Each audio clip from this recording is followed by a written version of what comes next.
Hey guys, and welcome to FanCast. We're very grateful to be recording from the historic St Kilda Sports Club, the oldest locker room in the Southern Hemisphere. Join us on the bench where we talk all things footy.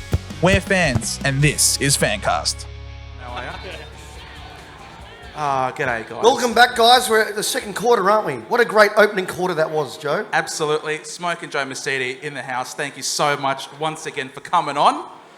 We've got a couple of our YouTubers here, some real core integral members of the FanCast podcast during this season. We've got Steve-O from SDS FanCast. How you doing, Steve-O? I'm doing great, Joe. How are you? Doing very well. Raucous applause. Everyone loves good old Steve-O. We've also got Swizz, mate, from Supercoach Insider. How you doing? Mate, I'm really well. It's good to see a few of the boys travel down from Queensland to be here with me today, so appreciate the boys. Benny in particular, thanks, mate. Stu, Matty. What a massive crowd we have tonight, guys. Make some noise. That's it. Don't think, do! Sell-out crowd. Mate, That scarred me. that scarred moment. you. Yeah, if, you that guys if you guys haven't watched it, mate. Yeah, I'll give the context. So so I had to. I got peer pressured into eating a pack of gum from a 1990 football card. Courtesy of you, mate. It was you. Football pack, and yeah, it was like chewing on a Band-Aid. It was dreadful. So And you swallowed it too. And you swallowed it. Yeah, I swallowed it as well, which was a bad decision. You don't do it with regular gum, but I thought, let's do it the 1990 gum. So yeah, great business decision from me, but I'm still kicking. Nah, Swizz did not do anything anywhere remotely silly. Swizz is the voice of reason on the podcast. Mate, that's bad if I'm the voice of reason. No, we had a great time this year. We was really appreciative of you guys coming along, and really, I think you two were among the most prominent, apart from myself, of course, the most prominent people to feature on the channel. So it was a massive thank you, guys, for you to all your hard work, and you deserve to be here on the bench. Appreciate it, mate. Give them a round of applause, guys. And now we're here. It's the grand final eve, the inaugural FanCast panel show. Who are our sponsors again? I think we should mention them. Mate, we got some incredible sponsors, of course. Mate, no Tradie Beer. No introduction required for, of course, our good friends Tradie Beer, Banff Pizza across the road. Massive thank you to Banff Pizza for providing us with the pizza, which will be replenished. So, guys, help yourself. Massive thanks to Lock and Load for having helped us with setting up, of course, this incredible production, which is top-notch, as I'm sure you guys will absolutely agree. Sportscast as well, massive thank you as well for the footage. And we cannot absolutely stress the significance of Apollo over there with the St Kilda Sports Club. Massive thanks, guys, for hosting us all season long, hosting us tonight for this event. It's been absolutely incredible, guys. So massive thanks to our sponsors. Now, let's get down to business. You guys are astute, learned colleagues of the great game of ours. You host your own podcast. Who's winning tomorrow and why? Let's start with Swizz here, please. What I've backed on Sportsbet compared to what I want is completely different. So I do want the Lions to win. I think the Lions get up by 9 points. There's a bit of a rumour going around that maybe one of the key Lions may retire after it if they do salute. And if the Lions do get up, I think Danaher's going to get the Norm Smith. There you go. You heard it here first. Stevie, what do you got for us, mate? Yeah, I'll be cheering on Sydney not Sydney. I'll be cheering on Brisbane tomorrow, and but I did my tipping on Monday morning, and I put in Sydney by 21 points. So I'm gonna stick with that. And I've got good old Chad Warner as the Norm Smith medal as well. Ooh, where's the game won and lost, guys? What do you reckon? Well, like footy these days, man, it's all in the midfield. That's why I was saying about Sportsbet, because I may have some money. My wife might not know about this, but she does know now. What a way to find out. Might have some money on Brodie Grundy tomorrow, because obviously it's a big loss.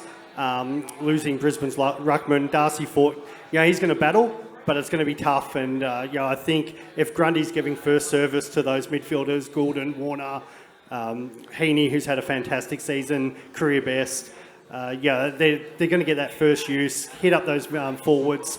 So it's going to be a big job back for Zorko, Harris, Andrews. So if the Lions midfield can sort of find ways to rove to Grundy, or at least Fort can half the ruck contest, then the Lions, should put up a good fight. But either way, I think it's going to be a ripping grand final. What do you reckon, Steve-O? Well, I think it's very key for the Sydney midfield stars to just really shine on the big stage. So I think they'll be very key for them. Brisbane will be having a ruck that has only played 2 games prior to the grand final, and it'll be very difficult to get the chemistry with the Brisbane midfielders. But and then you obviously got Joe Danaher, and they'll be interesting to see what sort of grand final we get out of him. That's for sure. So plenty of multiple key factors for this grand final. It should be a beauty. It'll be interesting to see how Logan McDonald pulls up. I believe he was a bit sore in the captain's run today, so hopefully for his sake he gets up. But there might be a potential late in if he was to struggle tomorrow morning. And then I did hear someone talking about Josh Dunkley before, that Brisbane midfield. Obviously Neil Dunks has had a great year, but Ashcroft, since coming back, that's been a fantastic season for such a young fella. So hopefully he can continue to go well, and he's got a big future ahead of himself. And Brisbane are cloning him to Ashcroft. Levi Ashcroft coming in this year. Absolutely ridiculous. What are your thoughts on the omission of Callum Mills, guys? What do you reckon? Well, it's always hard. Anybody missing a grand final, Taylor Adams is in the same boat, moving up from the Pies, and missing the granny. But as the captain, I think they got the AFL to rule that McInerney and Cal Mills can be on part of the bench tomorrow, and they didn't have to kick anybody off from the staff point of view. So at least that's something from the AFL. Would not surprise me if maybe Longmire or Fagan do a bit of a Bob Murphy thing with the when they get their coaches medal tomorrow, because obviously both of them are significant parts of the each team. Yep. It's a big call to make, isn't it? Leaving out a captain like Callum Mills, who's been part of the AFL system for I think the past 8 years, and they're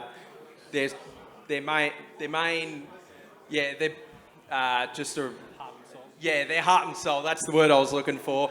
And he's so important to that Sydney side. But sometimes it's just good to keep rolling with the team that's gotten them there in finals. These guys should be coaches, I tell you.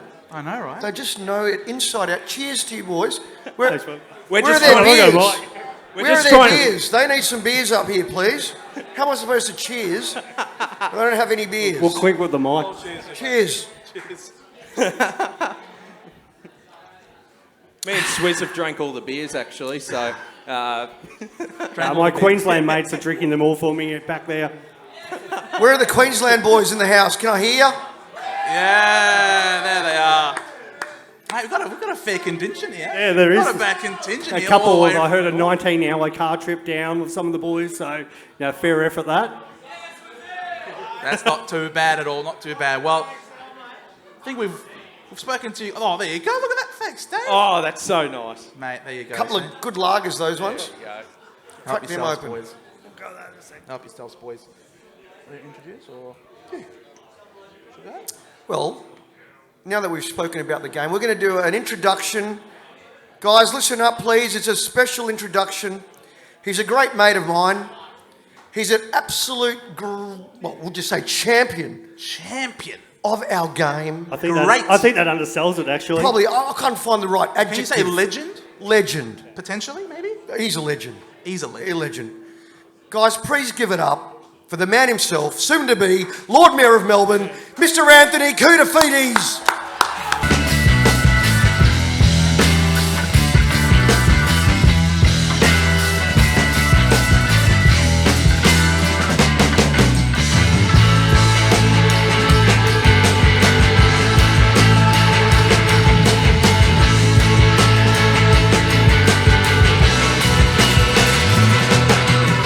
It's all right. It still works, right? Does it still work? Can you give me a cheer if it works? That was pretty pathetic. Welcome, Kouta. Great to be here. Thanks very much for having me. Coach, good to see you again. Again? I seen you yesterday. I know, we just keep running into each Where's other. the T-shirt? I know. It was just Nicky Whelan took it. See, oh, did you? Yeah. Oh, okay, fair enough. Oh. That's all right. Great to be here, everyone. Any Carlton supporters in here? 2. Two. Beautiful. 3. No, you missed one. There's a third. There's a third. Was there a third, was there? I know, it's Maybe a fourth as not well. that I can see much. They're spawning by the second. If we just keep this going, they'll just the whole Yeah, the whole yeah, crowd the will whole be crowd. Carlton too. I must say, it was great to see, I love you too, it was great to see Joe Charbine, who I played Chill Cup with back in 1990, and he played bottom ages, superstar, him and Mark Mercury, I adored both of them. They were fantastic players, played for the wrong football club, we know that, but he's a great mate of mine, and great to see him out and about. Smoking Joe, I don't know, I looked at him again, I'm just like, how do you get 40 possessions every week? I have no idea, but he did it. Smoking. There he Love is you, in bro. the house. He's a great There man. he is. What a him legend. and Merckx, Mercurial. Now, this is a massive week, obviously, Kouta. You're getting pulled left, right and centre with functions, busy man. But can you tell us about this week from a player's perspective? You played in 95 and 99, obviously winning one in 95. What was that preparation like for you going into this week as a player? So in 93, I was there at the football club, but I was emergency for the 95 grand final. What was that? It Oh, yeah, it was, yeah, I agree. Sauce Did touch. you get it? Yeah, sauce, 100%. That would have definitely won us the game. Anyway, we lost by about 10 goals. So, but the 93 preparation was incredible too, to have so many thousands of supporters come along and watch training. And then, of course, they lost the game because they didn't pick me, number one. Yeah, I was emergency. Exactly right.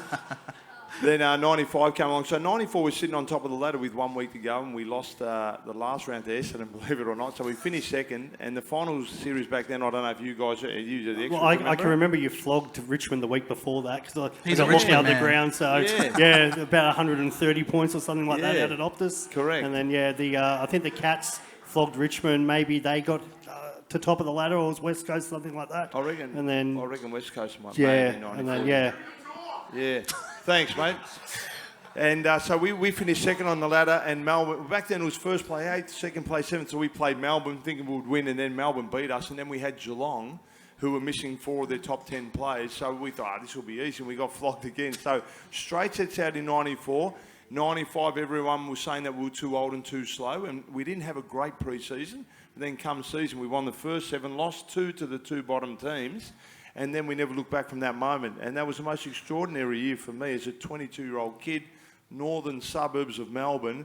You know, I was a little kid, migrant parents who had that dream one day of playing, it was VFL back then, but AFL footy, but I never imagined being out there on grand final day. But the preparation of it, when, you know, turning up the football club, there was both Ange and I, quite popular at that stage when you're young and successful at a club like the Carlton Football Club. It would take us 1 hour to walk in with all the supporters. It was great days. And then, you know, I remember the Thursday night preparation, and there would have been 3,000, 5,000, I don't know how many thousands of supporters there, and you ran out the race. Everyone's going crazy. And believe it or not, Tony DeBolfo only 2 weeks ago, someone recorded the last training session before the 95 grand final. Can you believe it? So I've seen some highlights. It's only On about 3 VHS, minutes. my format. Eh? On the VHS. Well, VHS, yeah, it was quite a bit blurry. So, but you look at the players, and they were certainly men. Like Sticks looked massive, and then Matty Hogg looked so fit, and all the players looked extremely fit. So, and then the car parade. Like I'm saying that the grand final parade, like that should be brought back into the city, the heart of the city. And when I look at the photos, I posted something today for those that follow me on Instagram. If you don't, please follow me. Anyway, there's a bit of a plug, Coach. There's a plug, boy. See? You should follow him. Just quietly. Anyway. I just believe it needs to go back to the way that it was. I didn't watch today. Was there a lot of people watching him, or was it all just at the start? Did you guys see the parade today at all, or not really? Who did? Mike Brady, what? Speak English, please. I thought it'd be me struggling. Anyway, it's like listening to my parents. No idea what they were saying. Yeah, that one too, mate. And so I think the grand final parade should be brought back into the city. Swanson Street, Collins Street. When I looked at the photo that I posted today, there was thousands of people. And I'm spending time in the city, and you wouldn't even know the grand final's on right now. Yeah. There's nothing in the city to promote the AFL grand final, which is really sad. Anything else? Coach, Do you want to know about I was going that's to right. ask about that. So you talk about like 93, 95. Carlton has some fantastic players back there. Sticks, Bradley, Williams, Silvani. What was it like as a young fella, you know, walking into that club with such champions already? It was a scary place to walk into. However, I mean, I was a mad Collingwood supporter growing up, to be honest. I know it's bad. And I lived in the Carlton zone. So my brother was Carlton, and every year he would cheer and I would cry. And Carlton were just a dominant team and club.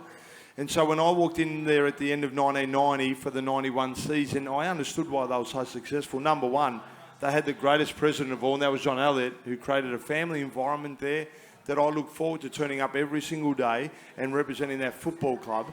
And the first time he touched it, before the game, he goes, "Your day today, Kouta." I was like, oh my God, he knows my name. And that's the sort of impact John Elliott had on me without maybe him realising that. But I walked into not only just the Carlton Football Club, but I walked into the most powerful football club in the competition with the greatest culture. And so not only were there Carlton greats, but there were AFL greats there. And I understood when I walked into that football club that if I wanted to play senior footy, there were standards that were right up here. And if I didn't achieve those standards, I would never play senior footy. And that's what it was. So amazing players that I got to learn against. I was so scared and frightened when I walked in there. I felt like I didn't belong in there. And you can imagine trying to compete against Stephen Silvani or Stephen Kernan. The first 10 times you went one-on-one with them, you lost 10 out of 10. Yep. But then as you slowly get going, you might win 1 out of 10. All of a sudden you win 2 out of 10. Then you go, you know what? Maybe I'm not too bad. And because I'm competing against the best, they get the best out of you. And so I was very privileged and lucky that I got to walk into the Carlton Football Club when I did. Because when I think of the last 20 years, the guys that have walked in the football club is nothing like what I walked into when I first started. It's a completely different football club. And we were the envy of every other football club. So I pinch myself how lucky I was. Out of the 17 seasons, I was on the list. I didn't get a game in 91, but out of the 17 seasons, the first 12 were the most incredible years. But then the last 5, we lost the culture overnight. So culture's not easy to build. It takes a long time, but it can just disappear like that. Thank you, Wayne Britton. No, he was the greatest. Don't, mate, please. Don't. I was just about to have a heart attack. I love Wayne Britton and Barry Mitchell were my 2 greatest mentors. I love them 2 guys. All right, lucky coach. We're about to. I'm always stirring Kouta that halftime brawl that we had in 1995. Billy Brown was taken on Ange. That almost happened here, coach. Be careful. I know. Steve, have you got any questions? You got a question? You got a question? On the spot, Steve. Well, on the spot, perfect. Okay, so I guess my first ever memory of you, Anthony, was when I was 7 years old and I was gifted a PlayStation 2 with the AFL 2000 Premiership game. And I'm just wondering if you ever played that or no? Was that the question? Yeah. Right, we're in trouble here. No, I can't elaborate any more than that. I'll save Steve here. As you said, your brother Paul was playing reserves when you first got to Carlton. Yeah. And I believe you had a pretty good athletics junior career coming out. Was that the influence of your brother being there that you decided to play footy, or did you actually? Were there hard thoughts? Because a lot of juniors we know these days are multiple sports and they have to actually make these hard decisions, and there's probably parents sitting at home going, I don't know which way to take my kid. So what do you remember back then as a young fella? I was 8 years of age when I got introduced to the oval ball, and my brother Paul was 9. I idolised my brother. He was more renowned than myself around the local areas. He was a bit more rough and tough, and I was a bit more athletic and more like, show that little bit of magic compared to maybe my brother. But we went down, that's how we started our football. We went down to our local footy club. Mum and Dad didn't want us to play, and we had this Australian family that picked us up from home and took us to the games until Mum and Dad decided to come along. They never missed a game after that. But my brother's influence was huge, and in that winter when I played football in the summer, he took up athletics. I was a little bit of a shy kid. I watched him compete for half a season before I finally had the courage to get out there and start competing myself, and I was quite a natural at it. So by the time I was grade 5, I was a state high jump champion, going into state competing against Australia's best in grade 6 and all that. And when I was 14, became Australian champion high jumper to 15s, under 16s, and my brother was the state hurdles champ. And you know what you do against your older brother, you compete against him. I started beating him. So I'm beating the guy that's a state champ a year older than me, and so I had a wonderful athletic career. Could have chosen either sport, athletics or footy, but I chose footy at the age of 17, and I was at the football club at Carlton at the age of 14. I got a letter, lived in the Carlton zone, and I went down there and tried out in their junior development squad, and I made that team 2 years in a row. It was a bottom age, and then the top age made the Victorian team then went on to play under 19s at Carlton. Then my brother Paul was there at the under 19s, so that made it easier for me. And then I played Tour Cup with Smoke and Joe, and made the All-Australian team. The two standouts were Gavin Wanganeen and Glenn Jakovich, they were the two standouts out of the Tour Cup competition. And so my brother Paul only played the one reserve game, and because he was born in December and I was born in January, we're only 13 months apart, but that meant 2 seasons of footy. So if he had another year of under 19s at Carlton, he probably would have gone on to play senior footy. He went to then play with the Preston Bull Ants and played 6 games and then broke his scaphoid, which would have kept him out for 8 games and never played footy again. So he had a big impact on me, being a state champ in hurdles he was, and I followed his footsteps. We always trained together, whether it was Olympic Park, locally. He used to come out for a kick with me before games. He's a big supporter of mine, my brother Paul, and no doubt a big influence on my career for sure. Awesome. And talking about impact, sorry Joe, I know you were going to pump in there, but he's not here tonight, but we all know you love him. The great Ange Christou. Who? Oh, what? We got one Wolf. What'd you say? Oh, Wolf, sorry. I thought you said something else. Wolf, okay, yeah. What's that like? You guys came through the ranks together. You're obviously best mates. You still do a lot of work together. And I mean, this is what footy clubs are. You meet people and you develop these long-lasting relationships. He's obviously a great one. Yeah. What can you say about Ange? So Ange was one of those he started footy at a young age, and then his parents didn't let him play, and he was a standout when he was young, and then by chance played with the Carlton Flats, like the Commission Flat guys, and got spotted out by Carlton. So invited down when he was 17, I was 16. I met him the first night. We became instant friends. I don't know what it was, maybe a cultural background, but we just hit it off as mates. I didn't know he was going to make senior footy. I didn't know myself. And then we just went through the pathway together, under 19s to seniors and so on, to win a premiership together. Yep. He's a very good mate of mine. And I'm lucky he was there at the football club when he was, because we talk about being competitive. Both Ange and I were in every little aspect of our games. And I didn't want him to beat me. He didn't want me to beat him. And we just went to war against each other to see who would be better. So he pushed me, I pushed him. And there was no jealousy between us. It was all just love, and just wanted to see him succeed, and he wanted to see me succeed. And playing footy in a game of footy, his kicks were the most incredible kicks. They didn't just go 30 or 40, they went 50 or 60 metres, but into a spot that was almost impossible for the opposition to spoil the ball. I could read the flight of his ball so incredibly well, and even if someone was free 30 metres away from him, he'd wait for me. Yeah. Even if I had 2 or 3 players on me, he'd always go like this in his kick-outs and just kick me the ball. And I just knew sometimes I could just push the guys under, because I knew it'd just go that little bit further. It was a magnificent kick, and every time I had an opportunity to repay him with a handball or something, I did. So we have great memories together. We travelled and... Amazing. That time that you and I and Ange were in Mykonos, that trip, that was in Paradise Beach. It was unbelievable. Out on the rock there, we swam, and everyone was looking at you, Coach. All the girls... Well, because you guys wax your chest. And I was telling you, the Greeks love it with a bit of hair. No, I do. Ange doesn't. He's hairy, man. He lives hairy. I sent him away now. He's just got back yesterday. That Ange has gone... No, yesterday, day before, Ange is finally back, already ringing me, and I'm like, man, just go back to Greece. Leave me alone. I'm too busy for you. But he had a wonderful career, Ange. And when I think in 1997... he would have been leading the BNF. Unfortunately, he hurt his back at that stage. He was playing the best footy of his career. Yep. He was dominating the game, and probably, he would have made All-Australian that year and everything. But 18 months it took him to get back from his back injury, and he was suicidal at times too. I would go and see him in the hospital. It was hard for me to see my mate in that sort of way also, and I always had the belief he would come back, and he did come back. And unfortunately, when he was playing his best footy at the end of 2002, Dennis Pagan decided to get rid of him when he was playing great footy, and probably our best player that year. So unfortunately for Ange, that's footy and the way life goes. And so then he went to go and live in Greece for a long time. And he's just a wonderful friend that I can always turn to. During tough times, he's always there. Great, Kouta. Kouta, we're going to get you to keep sitting there. Massive thanks to Swizz, Steve-O.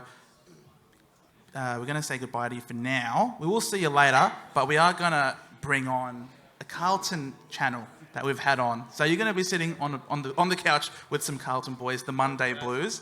So if those guys can come on, massive thanks to Swizz. Give the guys a round of applause. Thank you, guys.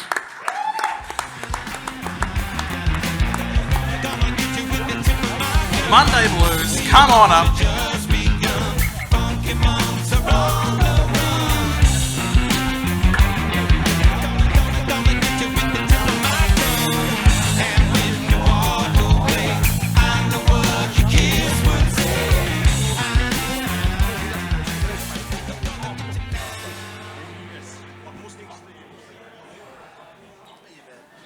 microphone didn't fall this time. I'm improving. If you don't mind, I'll let the Carlton... I'm just going to go to the toilet. Yeah, go for it. Go for it. I know, it's a Carlton overload, I know, I get it. You left me with him. Too many tradies. Mate, Monday Blues, thanks so much for coming on. How do you feel sitting next to the great man himself? I'll tell you what, I'm going to ask him how he feels. He probably feels like he's back in the area now, eh? How you feeling? Are you from Tomo? Not far from there, mate. Not far from Where? there. Great northern suburbs, boys. No, the northern suburbs loved it there, mate. I grew up in the 1970s when it was just unbelievable. Yeah, I started East Thomastown Football Club, went to Lola Football Club. It was a home, man, and I had great memories there. It's good because we were migrants and my parents were too, but when Lola Football Club made us feel welcome, my parents loved it there as well, and we forged incredible friendships. I love the game of Aussie rules football because it got my parents out of our own culture and understood the Australian way of living, and they fell in love with the game of footy too and became big supporters. Obviously, they never missed a single game that I played, but I was very lucky. I grew up the best times, man, 70s and 80s, and we had a lot of fun back then in Lola or Thomastown area. Yeah, How do you feel, guys? Because this great man and the other one that you mentioned as well, Ange, you guys both were Collingwood supporters, and you were still barracking for Collingwood even whilst playing for Carlton. Is that correct? That was Ange, man. I changed straight away. Now, after we lost, sorry, boys, in 1992 we came up against Collingwood for the first time, and the build-up to that game was incredible. The rivalry back then was a lot bigger than what we see it as now, because in the 70s and 80s, the battles that they had. But we came up, and then, Ange loved Peter Dacos, and he was just waiting, team meeting, looking who was on. He actually, this is how silly Ange is, he actually thought David Parkin was going to play him on Peter Dacos. And then when he seen that Stephen Silvani was on him, Ange was spewing, and he asked Sauce whether he could play on him. Sauce goes, get out of here. So Ange goes, look, mate, if you struggle, even if I just stand next to Dakes for a minute, I'll be happy. That's how mad he was. So we lost that game, and then all my Collingwood mates were just giving it to me all night. And then from there, that was it. I went off Collingwood, and it just fully Carlton after that. So it's weird how it happens growing up. Collingwood, but now, obviously they're rivalries. I have a lot of respect for them as well, and Essendon. We need all those big clubs firing anyway to make the game great. No, he here. I will mention, shout out to Ange, North Seafood Grill over in Northcote. He has thrown you under the bus with a few stories. I'm not going to share them now, but... Oh, they're all lies, man. Don't believe Ange, you head man. to North Seafood Grill, you sit with Ange. He shut the shop with us that time, and he said, let me have a sit you down and talk you through my career and a couple of stories. Won't share them, but worth visiting Ange a visit. He's got some choice words, but I'm sure you have some for him as well. Oh, mate, believe me, they're all manufactured, right? They're fictional. Don't believe what Ange tells you, mate. Believe me, I had to sit there and listen to so many stories and just think this bloke's, he's not normal, right? We're the complete opposite, man, Ange and I. Is that fair? Is that a fair call? Is it different? Oh, all right, sorry. He's lovely. Hearing you're a Collingwood supporter growing up, mate, I'm a bit disappointed. He's still Collingwood, at least I'm Carlton now. No, I've been to North as well. I went not too long ago. It was just this year because he was on the podcast. Oh yeah, Because we had Ange on the podcast. We did speak a little bit about Souvlaki Hut and your beautiful commercial. Don't bring he that said up he now. he said he was the gorilla. He said what? He claimed to be the gorilla. Yeah, he was. the Yeah, commercial. he still is. He doesn't even need the outfit. No, yes, these food's really good there, isn't it? I love it. It is good quality. That old school burger is my favourite. Like as a burger, that's fantastic. But a lot of great stuff there. I love the potato cakes, dim sims, all that stuff. Calamari rings. I'm starting to get hungry. Why don't we ring him up and see if he could give us some free food tonight? That's an idea. What do you reckon? It won't happen. It won't happen. Believe me, it won't happen. I'm lucky to get a free dim sim. Do you want me to call him? Get him on the line. Coach might get him. Yeah, we'll get him on the line. We'll get him on the line. What do you want to ask, boys? What do you need to know? Tell me. We might just be sitting next to the future Lord Mayor here, and can I just say this is right up there with Arnie going for governor of California. It's just two gladiators. He can actually say Melbourne though, whereas Arnie, I don't know what he's saying half the time. My voice might change. Tell us what's psyched you up to go for that.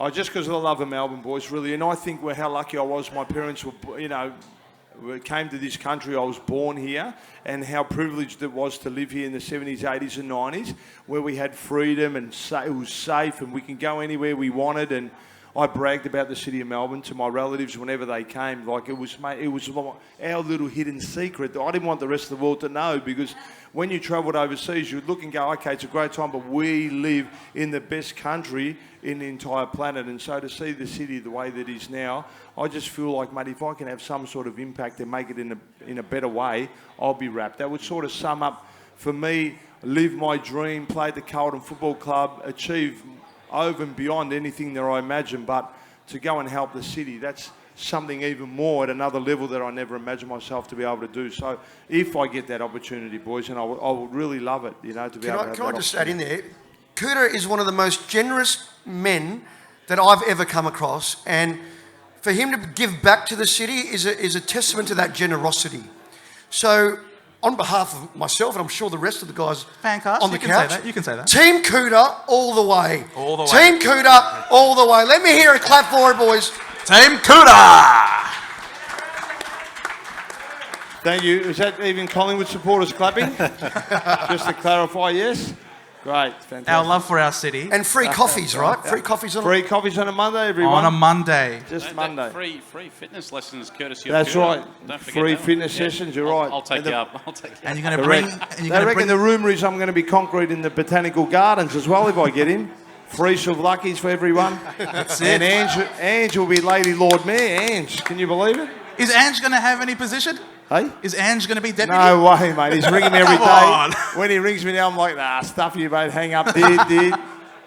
I'll let Ange beg now. This is payback for Ange.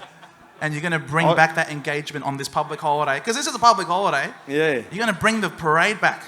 I want to bring it back to the city 100%. If I can, it's not up to me, obviously, the AFL, the Victorian course. government, but it should be back in the heart of the city, man. Like, I'm not sure why it is. Like, it's all kept out there at the MCG. Like, the festivities for the week, don't you think it should be Federation Square? Even Docklands is a little bit of a ghost town now. Yes. We need to bring it back. So I'm walking through the city and don't even know it's a grand final right now. It should be paraded and bragged about to the entire world, that everyone comes here. It should be flags. I know it's not our teams in Victoria, but it's our game, and we need to promote it in that sort of way. I would just do so much for the game of AFL. Is there anything from your playing career that you're taking into potential role of the Lord Mayor that you've learnt or experienced? So when I look at my career, in 1991 I didn't get a game, in 1992 6 games, 1993 8 games, and I played the first half of 1994 and then I got dropped. So 3.5 years into the system, 20 odd games, I thought it was the end of my career. And so I understand resilience and discipline and commitment and sacrifice, you know, all those things, even at high school, when my very good mates decided to go this way, but I knew if I went that way, then that would stop me from heading towards my goal. I eliminated and kept moving forward. And so I understand what it takes. To become an AFL player, I had talent, but the talent only takes you so far. You still have to work hard, and to be in the system for 17 years isn't easy. It comes with a lot of dedication, hard work, ups and downs. And I went through many obstacles in my career. So that was the first one. The loss of my father was the toughest time of my life in 1998. After the greatest day of my life in 1995, winning the Premiership in 2.5 years, the worst part of my life, to see my dad pass away when I wasn't ready for it. And so I've been through a lot. I read a lot. You can read all you want, but I can, through life experience, do what I learned before to do now and give back to the city of Melbourne. Well done, well done. Is there anything from... Because you've had some great coaches, you know, David Parkin, you mentioned Parkin. You also had Pagan. Is there anything from these coaches that really resonates with you from the way they've gone about coaching you that you can take into this next chapter of your life? They're both very hard-working coaches, there's no doubt about it. And David Parkin was great as a father figure and always promoted the fact that he believed you should have something outside of footy as well. Right. So study, work and all those sort of things. Whereas Dennis was more like, you're all about footy, footy, footy, footy. So you learn different and every leader's different. Wayne Britton and Barron Mitchell, I learned more about footy than anyone else. But David Parkin taught me these words: your pages of youth turn over very quickly. And when I was 18, 19 and 20, I didn't understand what they meant. But as I started to get a little bit older, I knew that my time in footy would be running out soon, that you have to make the most of it. And that goes whether you're playing junior footy, local footy, whatever. I mean, you just don't know how many good games. You're one injury away from never playing footy again, and so you have to make the most of it. my sports psychologist taught me these words: I can, I will, you just watch me. And that was halfway through 1994 when I struggled. I had to go see a sports psychologist. I wrote those words in my diary and highlighted it every single day. And those words there changed my life forever, because I got picked 2 weeks later, never looked back from that moment. Yeah. And if someone had said halfway through 1994, don't worry, Kouta, everything will be okay. You'll be a Premiership player, All-Australian B&F, captain the footy club and make the AFL Hall of Famer, I would have said you're mad. But that's what happened. So it takes a lot of experience and, a lot of hard work. Yeah. Guys, can we have some quiet, please, while we're talking up here? Thank you. The coach is reading the orders. Thanks, Coach. Thank you. Any more questions? Yeah, I'll probably just jump in real quick, Kouta. I really resonated to what you said earlier, sort of growing up playing footy, coming from a background that's non-Australian, born and bred here, obviously, but you just sort of, you triggered something when you said sort of getting picked up. We used to get picked up in a van, under 10s, and sort of were playing down at Jacana Footy Club, played all my juniors there, and sort of had the likes of Chris Johnson, Scott Wine, those sort of guys in the club. So there's big culture behind Jacana Footy Club. It was really, really detrimental to me, but you hit a spot there when you sort of said, the parents, and they'd sort of say, oh, no, what are you doing this for? You're going to get hurt. Need you to stay home, concentrate on school and that sort of thing. Obviously, I didn't play AFL, but sort of, looked up to you and Ange and that sort of thing. And, really, you guys were the heroes and sort of set the standard. And a player like yourself, I mean, you were different, right? You came out sort of in midfield and you were 6'4", athletic, all that sort of thing. You sort of changed the game, and you got the likes of Cripps and those sort of players who are doing it now as well. What was really different for you, or you sort of touched on you had some athletic background, that sort of thing. Do you think that was really critical in that, or did you train for a certain position, or because you could go anywhere and get the job done? Yeah, it's a great question. Doing athletics helped me throughout the 80s, and I was a high jumper, so I played basically ruck all my junior career, even under 15s in the Victorian team. I was the shortest ruckman, could win every tap out. And then in the under-17s in the Tool Cup Vic Metropolitan team, I started in the ruck. I used to take this run up, and you'll have to jump this much higher than the other guy to be able to tap the ball. But then eventually Dennis Pagan played me a centre-half back, and I made the All-Australian. But I was just able to play everywhere. And when I got to the Carlton Football Club, I played in the ruck, back pocket, full back, full forward, full back. I played everywhere. My best footy I could play was in the midfield. But because I could play everywhere, I could never get into the midfield. The best I could do was get on the wing, and that was the closest thing to the midfield to then start to shine. But once I got into the midfield, my game then could go to another level. But I had to wait many years for that. And I think when I got inducted into the AFL Hall of Fame, they said changing of the game, because I was a 6'3", wanting to play in the midfield, was never allowed to because the other guys couldn't play in other positions I could. Sometimes if Sticks was injured, I'd be playing a full forward. And then when they needed me certain times of the game, you're going in defence now, Kouta, and that's the way I played. I sacrificed a lot of my game for the name of the team, which I have no regrets, but I sometimes do wonder if I just solely played in the midfield my entire career, what maybe I could have achieved and out of my footy, because just solely now when you're around the ball, when I could just go and play my game of footy, I could play a lot better than having certain roles that I had to do throughout the time. So I was from a tagger, getting tagged, I did everything, man, like in the game of footy. So the athletic background to me certainly helped me. And when I got to the club, everyone was more like, he's more of an athlete than a footballer, but didn't realise I'd played footy ever since the age of 8. And the recruiter who seen me out of Layla Football Club, his name was Wayne Gilbert, Bulldog. And Bulldog, who then worked at the under-19s at Carlton, who then became our property steward guy at the Carlton Football Club as a senior team. Nice. I love that guy, and he always talks about when he first seen me down at Layla Football Club, and he's like, Kouta, I'd never seen anything like you. And he went straight to the footy club, and that's why at 14 I was already down at the Carlton Football Club because of him. I didn't know how to play the game. My dad didn't teach me anything. I had to learn. My dad would go, why do you just watch the ball like this? I'm like, I'm not sure, Dad, but I had that athleticism to be able to, even back then, change the game, in the ruck. And you had as well, Kouta, the iconic, and I know you're a Michael Jordan fan. Yeah. The iconic thing that you used to do with the ball that no one had done since or before. Yeah. Can you show us how that goes? That's pretty. Look at that. That's it. He used to pick the ball up off the ground. This one's easy. Anyone can do it with this ball. This You is could barb very it. sticky. But my brother Paul in grade 6 got a letter from the primary school teacher. Had 2 Kouta, the only kid to pick up the footy one hand. My brother played that way as well, believe it or not. Right. And so we did it ever since we were junior kids. We could never. I sometimes think, why did we start? we were never allowed to watch footy replays, and we couldn't afford a proper size footy. But I remember we had one that was half size. Yeah. I don't know if that was the reason why we started just picking it up one hand, and then all of a sudden I didn't even realise I was doing it in the games, and people were talking about it. And it was that game against Collingwood round 21, 1992, when Jamie Turner was next to me, and I just sort of shrugged him off, and the ball was in. I just picked it up like this, and I just kicked it down. And after the game, everyone was like, "Oh my God, you picked up the ball one hand." I said, "Did I? I didn't even know." So I remember some of the Carlton staff seeing it too, and they'd just gone, "I can't believe he just picked up the ball one hand." So the whole crowd was just like, "What was going on there?" Amazing, mate. So people started talking. Then I was able to just get it and put it over people's heads. And The MJ, all that was brilliant.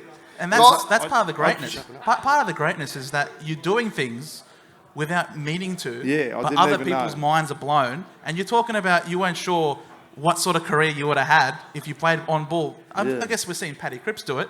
You would have walked away with 2 Brownlows, maybe 45 votes. I know, eh? He got more votes than what I've had my entire career in 1 year. Cripper. Shout out I to think, Kouta. yeah, it was a great effort by Cripper. He's a magnificent player.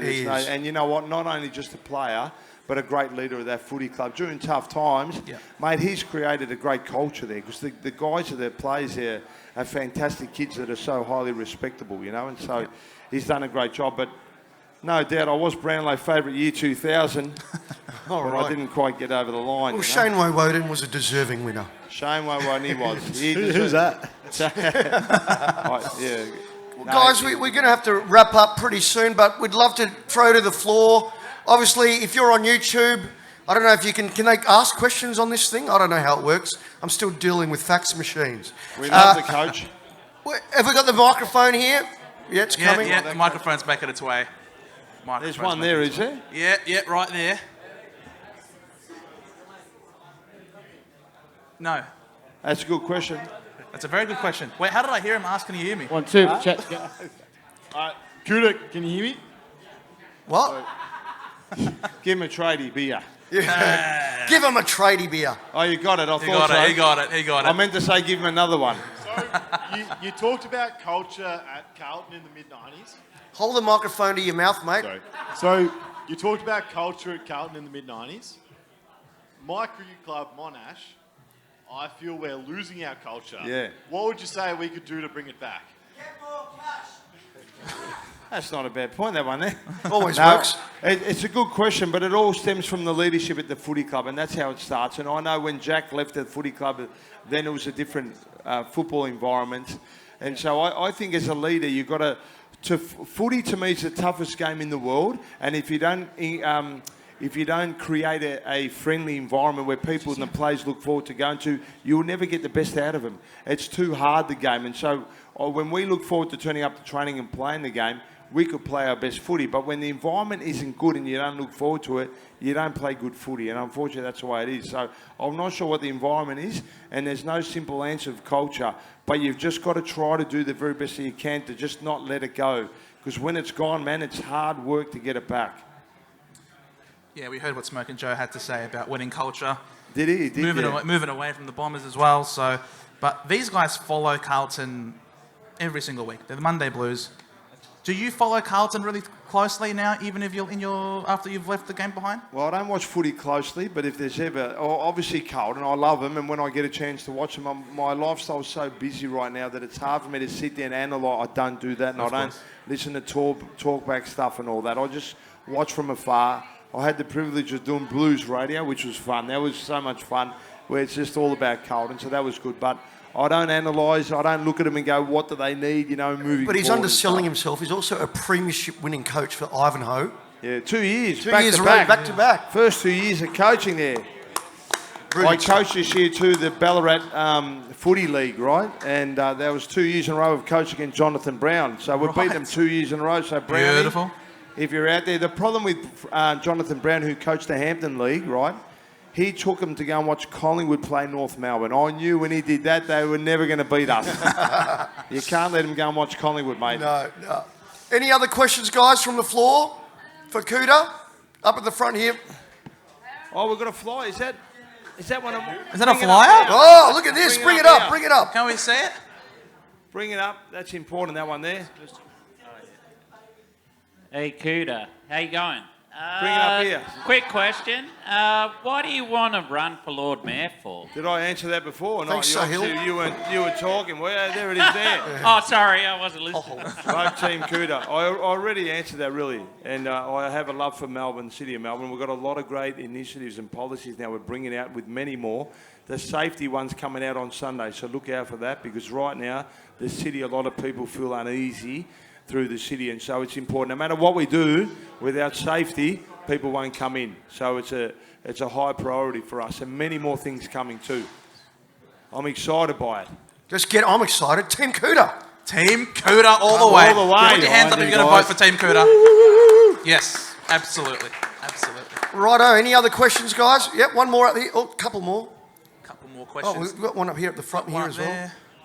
There. We've got to be quick, guys. Another 2 or 3 questions. When are the Blues winning another flag, mate?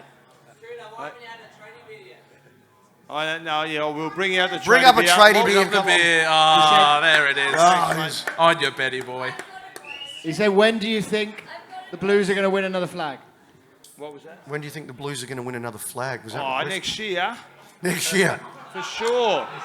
Every next year I year say is- that. I was going to say, is that every year? That'll be 30 years, right? Now, you think about in 1995, we lost 2 games for the entire year.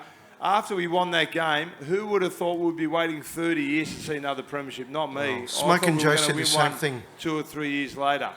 Oh, did he? Can I ask a question? Of course you can. Defender, goal kicker, forward, back line. What's your favourite position and best goal? On the footy field, the favourite. I said it, didn't I answer that? Oh, no, I didn't mean it that way, no. He's on the casting couch. It's No. getting... I answered that before, though. Didn't I answer that before? Mate, you played it. Your favourite position was ruck, wasn't it? Yeah, I played midfield. It was my favourite. I want to know your best goal or your best Oh, my best goal. best goal, best That was My best 1995. mark. Oh, no, I stood on someone's head once. Did you see that, Mark? Yeah, whatever. Yeah, no, I didn't do that. No, I had a few. I don't know which one exactly, but one against Geelong on Barry Stoneham, and yeah, there was one against Essendon actually, 98. Yeah, that was a good one. That should have been Mark of the Year, I reckon. Oh, geez, I was stiff on a lot of things, mate. The Brownlow, Norm Smith. We got one more question at the back there. Yeah, I got a question. G'day, Kouta. It's Chock here, also known as Footy Trip King, whatever you like. Where are you, Chop? Over here, Stand mate. up, Chalky, mate. Come on, Jock. Yeah. Over here. Oh, Chalky! Oh, my Yes, God. Oh, mate, settle he's down, a mate. Don't legend. get too excited, yeah. I've got a question for you. Oh, I love this guy. Who's the best player you've ever seen? Chalky, you know, time. like, I love your work, mate, but seriously, that question there, anyone could ask. All right, here's another one for you. Hey? What's the craziest thing you've done on a footy trip? The craziest thing you've done on a Don't footy tell him trip. about Mykonos. Don't tell tell you. him about Mykonos. If you want to know the most And embarrassing I want thing... you to answer both questions the within most- 2 minutes. Floor's yours. Take it Time easy. starts now. Now. Jesus, you hit me. Do you want the most embarrassing thing? Is that the one? Yeah, whatever you got. And make it good. He's hammering me. Don't tell him I about did kick the Mykonos. ball the wrong way once. That was against Collingwood, so that was quite embarrassing. So is that my 2 minutes done now, or do I need... No, it's on the footy trip, yeah, exactly. No, but did you say the greatest player I played with before that? Greatest player you've ever seen. So Oh, Gary Ablett Senior. To me, he was the guide. To witness him, watch him firsthand live, Gary Ablett Senior was the best player I've ever seen. Unbelievable. And then Tony Locker was very scary, man. He was another level. Don't stand in his hole. Yeah. Yeah, Dustin Fletcher knows all about it. Yeah. Still trying to get him So out of does the Nick crowd. Craven. I'll tell you what, this Speaking tradie beer is of- good. Cheers, Guys. guys. Let's finish it up with a nice cheers of tradie beer. Now, Cheers, Kouta, boys. it's customary when we drink the tradie beer Yep. to give a nice at the end of it. So let's all do it. Thanks to tradie beer. Kouta, give him a round of Thanks, applause, Kouta. guys. Cheers, guys. Cheers, boys.